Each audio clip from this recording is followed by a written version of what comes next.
Tout le monde a entendu parler de la crise grecque.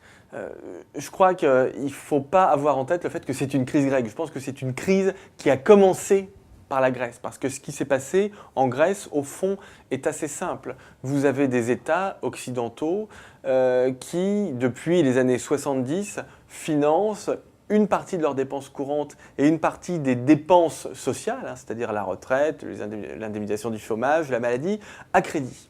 Et ça, évidemment, ça doit avoir une fin. L'endettement public n'est pas quelque chose de néfaste en soi. La règle de gestion d'un État ne doit pas être celle du déficit public zéro ou de la dette publique minimale, c'est pas ça. Mais en même temps, la dette publique, elle a forcément un plafond. Et ce plafond, eh bien, c'est celui qui nous est donné par nos créanciers.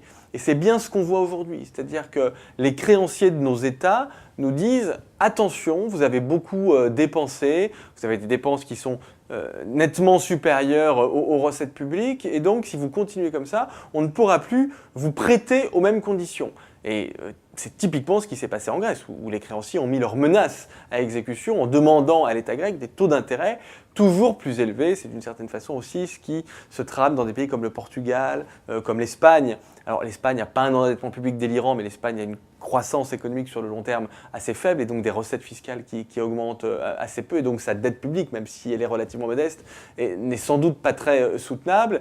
Et donc on a cette sanction des marchés. Mais on parle toujours des marchés, mais en réalité ce sont nos créanciers. C'est-à-dire que ce sont ceux qui nous prêtent et qui rendent possible le fait que les États vivent au-dessus de leurs moyens. Alors la France n'est pas encore touchée par cette crise des finances publiques.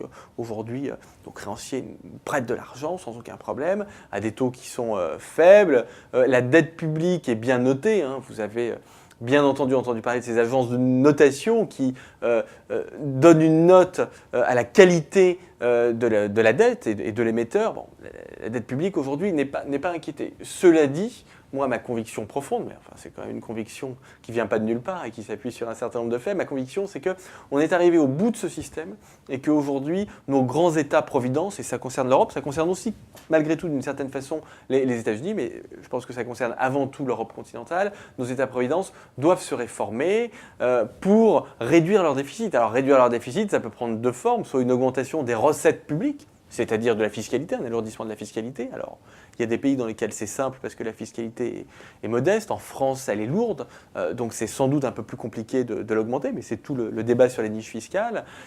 Et puis l'autre façon, bien évidemment, c'est de diminuer la dépense publique, ce qui a plutôt, moi, ma préférence, mais là encore, pas pour des raisons idéologiques, mais tout simplement parce que la dépense publique en France est très élevée. Elle représente 55% du PIB. En réalité, c'est le chiffre le plus élevé de tous les pays de l'OCDE. Et on voit qu'on a sans doute des marges de manœuvre, y compris en matière de dépenses sociales, pour diminuer notre dépense publique. Et je crois que ça va être le principal dossier de la politique économique ces 3, 4, 5 prochaines années.